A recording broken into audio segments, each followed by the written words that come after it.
Gracias por su preferencia y continuar junto a nosotros. En la primera emisión de Informa TVX nos encontramos en el segmento de entrevista. Estamos finalizando semana y en esta oportunidad, viernes 10 de febrero, me acompaña Jaime Campos, comisionado del Instituto de Acceso a la Información Pública, y el tema que vamos a abordar en estos minutos es elección de los comisionados de dicho instituto y la actualidad de la información pública en el país. Bienvenido, comisionado. Qué gusto volver a encontrarnos. Muchas gracias, Carlos. Muy buenas tardes a todos los amigos televidentes. Gracias por estar con nosotros en esta oportunidad, Jaime. Me gustaría que iniciáramos la entrevista con este punto. Se ha comunicado a través de Transparencia Activa y desde el órgano ejecutivo que a inicios de esta semana el presidente de la República, vía decreto ejecutivo, ha aprobado reformas al reglamento de la Ley de Acceso a la Información Pública. Una de estas es que el jefe de gobierno no tendría facultad de vetar las ternas propuestas, situación que sí ocurrió en la gestión del expresidente Mauricio Funes. ¿Cómo consideras en este caso, comisionado, que esto brinda una señal favorable del proceso y evitaría una incidencia directa desde la presidencia, que creo que es uno de los aspectos que más generó recelo en la gestión anterior? Sí, este paquete de reformas que fue hecho al reglamento de la Ley de Acceso a la Información Pública forma parte de un conjunto de análisis que se hizo entre diferentes sectores de la sociedad civil, el Instituto de Acceso a la Información Pública y la Secretaría de Participación Ciudadana, Transparencia y Anticorrupción. Finalmente, en las reformas que han sido aprobadas por la Presidencia de la República, no van otras que sí se estudiaron en su momento y únicamente se han limitado a reformar disposiciones relacionadas con el proceso de elección de los comisionados. Creo que en muy buena medida el proceso se perfecciona, tomando en cuenta que únicamente había un antecedente previo, que fue con el que el Instituto de Acceso a la Información Pública se creó hace más de 4 años. Se introducen principios rectores del proceso de elección de los comisionados, como la publicidad, la participación ciudadana y la rendición de cuentas, lo que hace que el proceso sea más transparente. Otra de las reformas que se introdujeron tiene que ver con que cada entidad proponente tiene derecho a un voto y que no se puede hacer ningún tipo de delegación o hacer el voto por medio de poderes. Sí. En esa medida, creo que la reforma es atinada, promueve sobre todas las cosas la participación de los sectores. Hay que decir que actualmente hay 2 procesos de elección a comisionados que están suspendidos, tanto por el Ministerio de Economía como por el Ministerio de Educación, precisamente porque además de no reunirse algunos requisitos que exige la ley, la convocatoria ha sido muy baja. Eso justamente, y me gustaría que hablemos de este punto, ¿no? ¿Qué ha ocurrido? El secretario de Transparencia, Marcos Rodríguez, ha mencionado que está solicitando prorrogar este proceso para que el Ministerio de Educación y el Ministerio de Economía puedan tener más posibilidades, tener más aspirantes y candidatos, y lo que está reflejando de momento es que los que estaban, en el caso del Ministerio de Educación, no llenaban los requisitos que establece la Ley de Acceso a la Información para esto. ¿Qué nos dice esto? ¿Qué no? Es algo que en principio puede preocupar un poco, ¿no? Porque la expectativa es aspirantes que llenen estos estándares. ¿Cómo lo valora usted? Claro, desde luego la baja convocatoria preocupa. Hay que decir que el incumplimiento a los requisitos que establece la ley se refiere a que en tiempo las personas que han sido propuestas como candidatas no lograron reunir todas las solvencias que exige la ley, tanto del Ministerio de Hacienda, de la Procuraduría para la Defensa de los Derechos Humanos, de la Corte de Cuentas, en fin, una serie de solvencias o finiquitos que se piden para optar al cargo de comisionado. Entiendo que la dificultad ha sido por el escaso margen de tiempo que se dio para que los candidatos pudieran completar más bien esta información. Pero al margen de esta situación, un fenómeno que he advertido tanto en el proceso de elección que realiza el Ministerio de Economía, que convoca a las asociaciones empresariales como el Ministerio de Educación, que a su vez convocó a las universidades, es la poca participación de estas entidades. Únicamente en el lado del sector empresarial ha propuesto candidatos la Asociación Nacional de la Empresa Privada, la ANEP, la Cámara Salvadoreña de Bienes Raíces, el Consejo Nacional de Empresarios Salvadoreños, es decir, únicamente 3 entidades. En el caso de las universidades fue la Universidad Centroamericana José Simeón Cañas, UCA, que presentó candidatos, también la Universidad de Oriente, la UNIVO, y la Pedagógica, que participó pero no propuso ningún candidato. Entonces, la verdad es que es preocupante el hecho de que estas entidades con derecho a proponer candidatos no hayan participado en este proceso de elección, habida cuenta la importancia que tiene una institución como es el Instituto de Acceso a la Información Pública. Es interesante este punto que menciona, comisionado, por el hecho de que en principio las instancias académicas, el sector empresarial, obviamente hay interés en el sentido de proponer personas que puedan ser parte del Instituto de Acceso a la Información Pública para el ejercicio de Contraloría Ciudadana y el trabajo que ha hecho el instituto en estos 4 años. En este caso, ¿cómo se puede potenciar? En el caso de las universidades lo pienso particularmente porque las universidades tuvieron un rol protagónico en el proceso del acceso a la información, en la construcción de la ley y en el proceso de incidencia. Para lo mismo, un grupo, un equipo que tenía esta tarea, pero ahora vemos de las universidades presentan candidatos que se rechazan porque no cumplen los estándares, pero en principio podríamos esperar que deberían de tener más. ¿Cómo podemos interpretar esto de que el rol de las universidades podría ser mucho más activo en esta etapa? No, por supuesto, no solamente el rol, Carlos, de las universidades, sino también de todas las gremiales, empresariales, que en este caso tienen derecho al voto. Sí. Quiero decir algo, el Instituto de Acceso a la Información Pública, su conformación es inédita en el país. Creo que es la única institución cuyos titulares vienen propuestos por diferentes sectores de la sociedad civil. Hace 4 años, cuando fuimos juramentados por el entonces presidente de la República, fuimos juramentados la primera generación de comisionados. En mi caso, propuesto por asociaciones empresariales, otro por periodistas. Los 2 comisionados finalizamos nuestro periodo el próximo 23 de febrero y los restantes 3 comisionados propuestos por sindicatos, periodistas y asociaciones profesionales continúan en el cargo porque ellos fueron nombrados para 6 años. Es decir, que la dinámica del instituto es que se vaya renovando parcialmente. En este caso toca la renovación de 2 de los comisionados, tanto los propuestos por asociaciones empresariales como universidades. Entonces, este ejercicio democrático y participativo en el que la sociedad civil puede intervenir proponiendo candidatos es justamente lo que hoy en día preocupa, dada la escasa participación que se ha tenido. Y habida cuenta, como tú lo mencionas también, que diferentes sectores académicos en su momento fueron propulsores de esta ley de acceso a la información pública. Ahora me gustaría que hablemos de otra de las reformas que están en el reglamento de la ley de acceso a la información pública, comisionado. Es particularmente esto que se modifica o evitar la concentración del voto. Usted lo mencionaba, pero nos gustaría que nos explicara esto cuando en el proceso de elección había personas que se le delegaba el poder y por un voto representaban a 20 o 30 o representaban a una cantidad de asociaciones. ¿En qué ayuda esta reforma que se ha hecho el reglamento a esta práctica que se tenía? Mira, creo que la reforma ayuda a hacer más amplia y participativa la convocatoria y la participación en la Asamblea General que se realizará.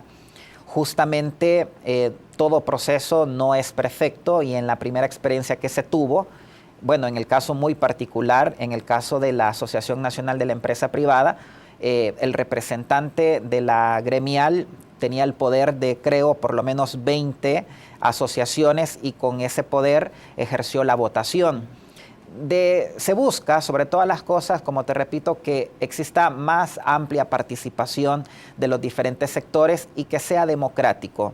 Creo que en ese sentido la reforma es atendible y creo que lo que pretende es justamente motivar también a otras entidades a que participen. Hay otro pliego de reformas que están pendientes. Entiendo que para perfeccionar los mecanismos de la ley, del reglamento a la ley de acceso a la información pública. ¿Cuáles son estos y por qué debemos tenerlos presentes como ciudadanos, estas modificaciones que todavía no se han hecho? Sí, bueno, justamente como te decía al inicio de la entrevista, el instituto participó de una convocatoria pública que hizo la Secretaría de Participación a efecto de proponer reformas al reglamento. El instituto participó de esta iniciativa y propuso algunas reformas relacionadas, por ejemplo, a potenciar el derecho de acceso a la información pública, relacionado con que se puedan establecer procedimientos para la clasificación y desclasificación de la información reservada. Sí.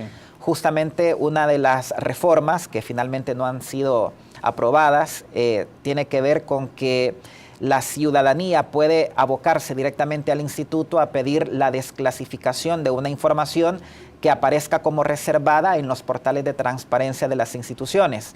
Hoy en día, esto cambia la forma de trabajar del instituto, porque primero tenías que solicitar la información a la unidad de acceso a la información pública de esa institución del Estado que la tiene reservada, y una vez que esta entidad te dijera que no te puede entregar la información porque está reservada, entonces acudías al instituto. Así es. En cambio, hay una reforma que plantea la revisión directa de estos casos de reserva de la información ante el instituto.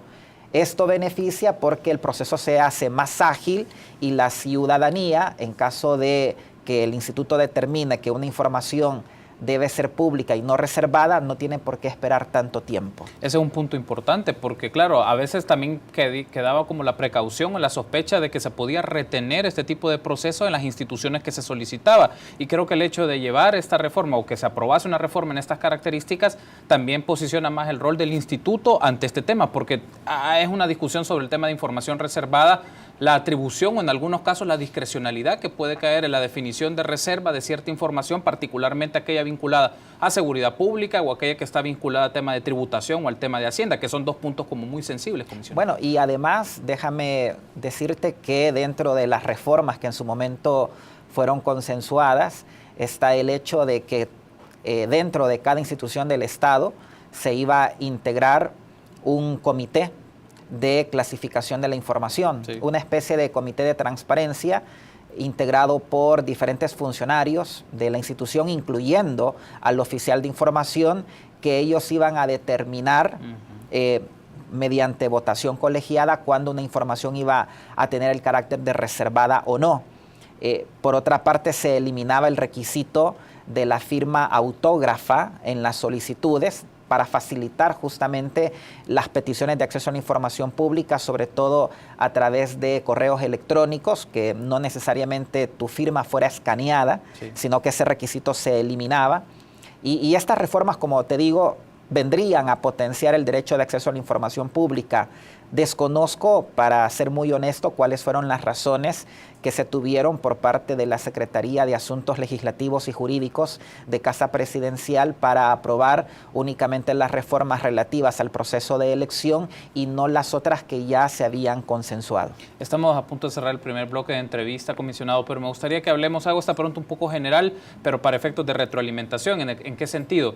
4 años en la gestión en el instituto, como comisionado del Instituto de Acceso a la Información, y siempre uno de los aspectos es el nivel de implementación de esta ley. A su criterio, por el seguimiento que le ha llevado, por el trabajo que ha significado, ¿cómo podría calificar la implementación de la Ley de Acceso a la Información? Obviamente hay cosas que se pueden mejorar, hay asuntos que tal vez tienen que modificarse, pero ¿cómo lo valora usted? Mira, hay avances significativos, creo que eso es un hecho inobjetable. Es cierto, hemos avanzado en medio de ciertas resistencias y temores. Esto último lo digo a partir de un estudio que realizó el Instituto de Acceso a la Información Pública el año pasado. Y sobre todo se tiene un déficit en el acceso a la información pública en los gobiernos municipales. Trabajar en la implementación de la Ley de Acceso a la Información Pública en las alcaldías ha sido muy dificultuoso en comparación al resto de instituciones del Estado. Ese es un punto relevante porque siempre es de tener presente cómo la implementación se lleva en los gobiernos locales que han tenido ciertas brechas o diferenciaciones sobre esto. Tenemos que hacer una pausa, comisionado. Me gustaría que en el segundo bloque abordemos el tema de la transparencia en el financiamiento de los partidos políticos, que es un punto relevante. Permítanos una pausa, continuamos en el segmento de entrevista de la primera emisión de Informa TV.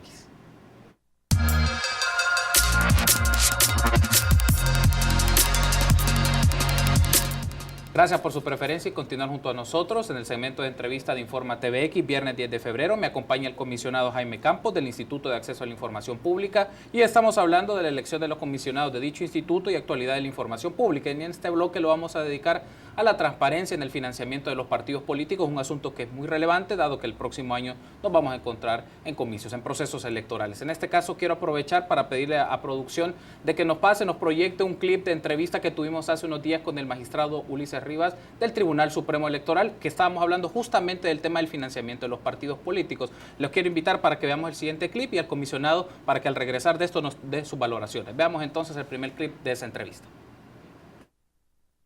El objetivo primordial, y ahí nadie se opone a eso, es garantizar que los partidos políticos no ingresen dineros ilícitos, que no los penetre el narcotráfico, que no los penetre el crimen organizado. Sí. Esa es la premisa principal. Sí. Luego ellos tienen fuentes de financiamiento que son el financiamiento de la deuda pública y el pago de los vigilantes, y además el financiamiento privado. ¿Qué es lo que sucede con los partidos políticos? Como no lo habían hecho antes, ellos digamos que su contabilidad no era la más correcta, ¿verdad? Entonces ellos han tenido que ir aprendiendo, y el tribunal también, a llevar ese control. Cuando se pidió esa información, los partidos, es una apreciación personal. Claro. Yo creo que ellos tenían un desorden, ¿verdad? Y como no les había exigido nunca eso, tenían un desorden, y por eso se dio la confusión. Nosotros tuvimos que pedirle a 2 contadoras, porque nosotros la mayoría somos abogados, 9 somos abogados del organismo colegiado, pedirle a unas contadoras públicas del tribunal que nos ayudaran, ¿verdad? Empleadas, por supuesto, del tribunal, que nos ayudaran, unas muy buenas profesionales, que nos ayudaran a ver todo eso. Y entonces ellas dijeron, miren, fíjense que si necesitamos una información certera, primero lo que tenemos que pedir es el F12, creo que nos dijeron, al Ministerio de Hacienda, que es un formulario donde se detallan todas las donaciones, ¿verdad? Claro. Pero ¿qué es lo que resulta? Que los partidos, ¿verdad?, confundían las cuentas.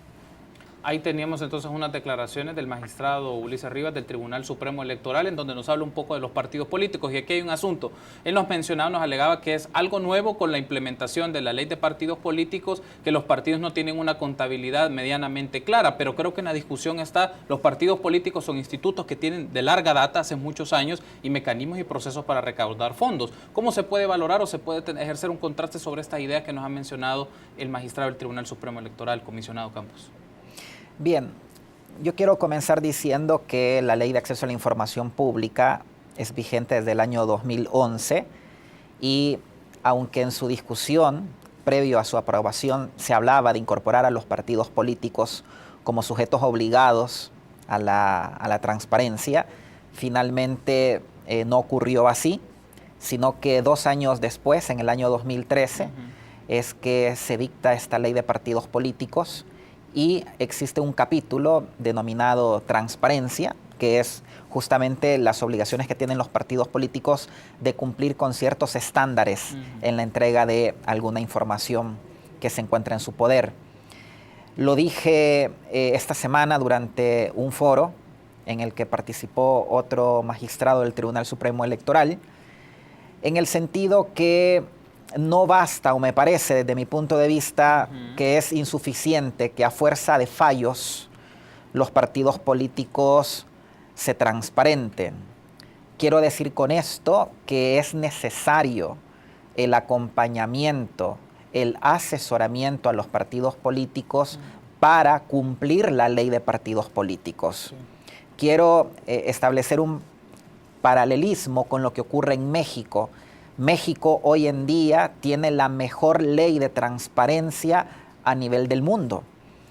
Y una de sus principales novedades fue incluir como sujetos obligados a los partidos políticos. Pero hubo todo un proceso de acompañamiento para hacerles ver a los partidos políticos cuál es la forma de entregar la información, cuál es la diferencia entre información pública, reservada y confidencial. A riesgo de equivocarme, me parece que en nuestro país esa tarea no se hizo. El Tribunal Supremo Electoral tiene facultades que por ahí alguien puede discutir si son amplias o son limitadas, pero ciertamente no ha hecho ese proceso de acompañamiento a los partidos políticos. Está claro y está fuera de toda discusión que los partidos políticos deben ser transparentes y deben proporcionar la información sobre su financiamiento. Y en ese sentido, creo que en parte tendrá razón el magistrado, el que habrá conocido seguramente de algunos informes contables de los partidos políticos al decir de que estos no llevaban adecuadamente sus archivos financieros. Sí. Creo que es una tarea a la cual deben sumarse los partidos políticos. ¿Usted considera, comisionado, que este puede ser un trabajo en colectivo tomando la experiencia mexicana entre el Instituto de Acceso a la Información con el Tribunal Supremo Electoral? Me da a mí la idea de que el Tribunal Supremo Electoral, sus atribuciones en el campo jurisdiccional y administrativo están delimitadas, pero están muy marcadas, pero en algún campo no tienen suficiente potencial o suficiente capacidad de acción que podría complementarse con el instituto. ¿Cómo valoraría usted un trabajo de manera conjunta entre ambas instituciones, sobre todo porque es algo que varias organizaciones e instancias demandan, que los partidos sean transparentes y que digan quiénes los patrocinan para evitar estos riesgos, como mencionaba el magistrado, que sean víctimas del narcotráfico o de otro tipo de actividades ilícitas? Totalmente de acuerdo. Desde el Instituto de Acceso a la Información Pública nosotros trabajamos en alianzas con otras instituciones u organismos de la sociedad civil. En este caso, nosotros perfectamente podemos brindar este tipo de acompañamiento al Tribunal Supremo Electoral para que éste también capacite a los partidos políticos en temas de transparencia. Creo que es importante. En el tema de el capítulo de transparencia en la Ley de Partidos Políticos, se dice que en caso de que un ciudadano pida información a un partido político, el partido político debe tener en sus oficinas una unidad de acceso a la información. Y en caso de ser denegada esa información, entonces se puede acudir al Tribunal Supremo Electoral. Entonces, ¿qué es lo que ocurre? Que el Tribunal Supremo Electoral únicamente hace las veces de una institución de apelación, de revisión de los casos. Pero en el tema de transparencia no solamente sería muy limitado quedarnos únicamente con ordenar, digamos, la entrega de la información, sino también hay que acompañar los procesos de cambio en las diferentes instituciones.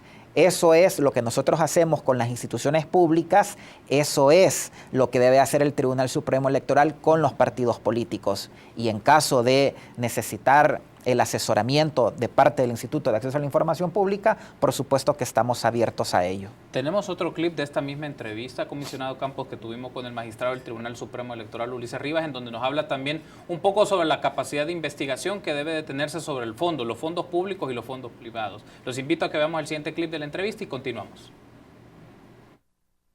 Una de las recomendaciones que les hemos dado a los partidos es, mire, separe. Abra dos cuentas y luego de ahí usted, ¿por qué? Porque el dinero público, ese sí es, pero así, requisito indispensable que sea transparente, porque son los impuestos de todos nosotros. El privado, verá, lo que tiene que justificar es que no sean dineros ilícitos. Ajá. Eso es, o sea, porque el dinero público no es ilícito, pues es el dinero de todos nosotros que contribuimos con nuestros impuestos, ¿verdad? Sí. Desde que usted compra, qué sé yo, una paleta, ahí le ponen el IVA, ¿verdad? Entonces ese dinero sí debe de ser transparente, pero el otro es un financiamiento. Ahora bien, nosotros nos podemos meter con el financiamiento público, porque somos institución del Estado, pero con el privado, si nosotros observamos alguna ilegalidad, ¿qué es lo que tenemos que hacer? Mandarlo a la fiscalía, porque ya le corresponde, si son dineros malos habidos, ¿verdad? Que nosotros, para serle honesto, no hemos detectado todavía.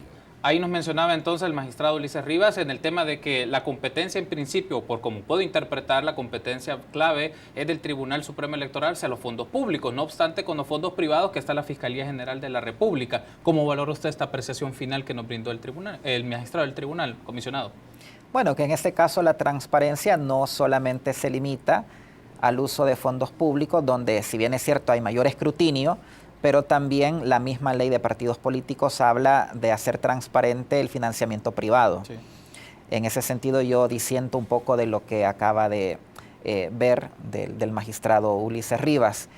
Es importante también lo que él dijo, que el Tribunal Supremo Electoral no cuenta con las unidades de soporte técnico necesarias, auditores, que puedan hacer toda esta labor de fiscalización. Por eso digo que a fuerza de fallos es muy difícil cumplir de la noche a la mañana con los estándares de transparencia, sino que tiene que haber todo un acompañamiento institucional para que esto se pueda hacer. Indudablemente, a través también de la Ley de Acceso a la Información Pública, cualquier persona puede pedir una auditoría de cómo se realiza la gestión de los fondos públicos, es decir, la llamada deuda política, que es el financiamiento público que reciben los partidos políticos. Y el escrutinio público también se hace sobre el financiamiento privado. Es así como al Instituto de Acceso a la Información Pública han llegado solicitudes de acceso pidiendo conocer quiénes son los donantes particulares de los partidos políticos.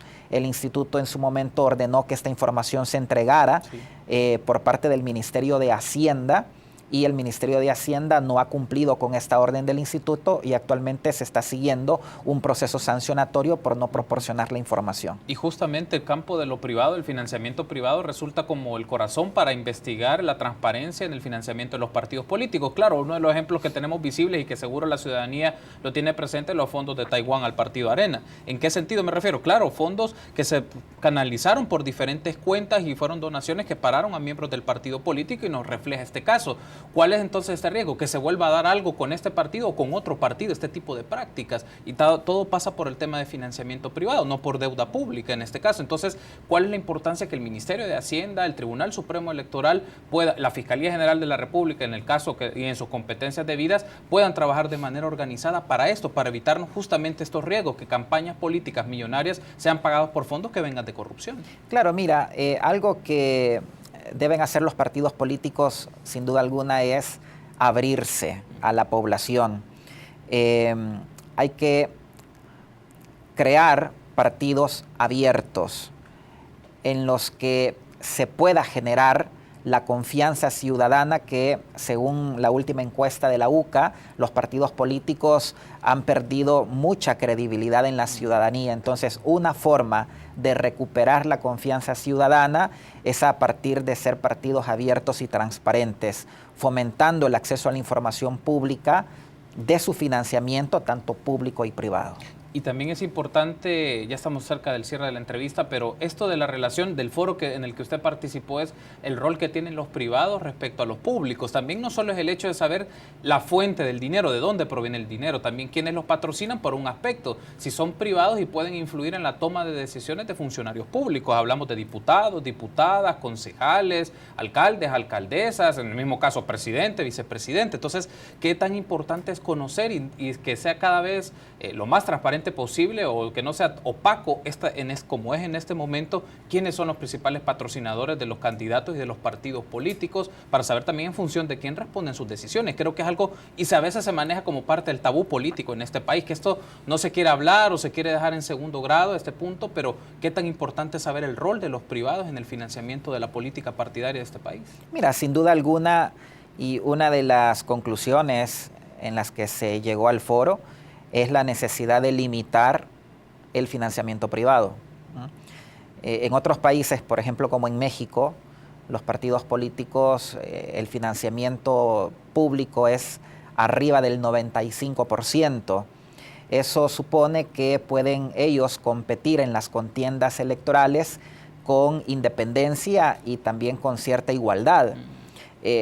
Acá justamente ocurre, me parece, que el fenómeno es al revés, que el financiamiento privado es el más fuerte, incluso que el financiamiento público. Entonces, llegará el momento de establecer ya reformas puntuales en cuanto, como repito, a limitar el financiamiento privado y desde luego a exigir mayores controles, dotar al Tribunal Supremo Electoral, a la Corte de Cuentas de la República, a la Fiscalía General de la República, de los instrumentos legales necesarios para realizar una auditoría y sanción en caso de algún tipo de incumplimiento o ilícito en el tema del financiamiento a partidos políticos. Uno de los puntos, y cierro con esto, que entiendo que en este foro también se discutió y estaba un magistrado del Tribunal Supremo Electoral, el magistrado Argüello Telles, sí, es el tema de cómo entra el tema del secreto bancario acá, porque a través de escudarse con algunas prácticas que tiene la institucionalidad como el secreto bancario, ahí permite para que venga fuentes de financiamiento que se duda su origen, si es lícito, de los partidos políticos. También cómo podría incorporarse en esto las instancias correspondientes ante este caso en particular, porque en el secreto bancario se pueden escudar muchas razones, algunas legales y otras no. Bueno, de hecho, la propuesta nació del propio magistrado Fernando Argüello Telles, que el Tribunal Supremo Electoral pudiese ir más allá del secreto bancario al momento de investigar los financiamientos a los partidos políticos. Y no solamente mencionó el secreto bancario, sino también hizo alusión al secreto fiscal. Entonces, me parece que es importante que al Tribunal Supremo Electoral se le den estas atribuciones. Por supuesto, deberá ejercerlas en el orden de la ley. Habrá algún tipo de información confidencial que siempre es necesario resguardar, y en este caso se hará la ponderación entre el interés público y el interés privado.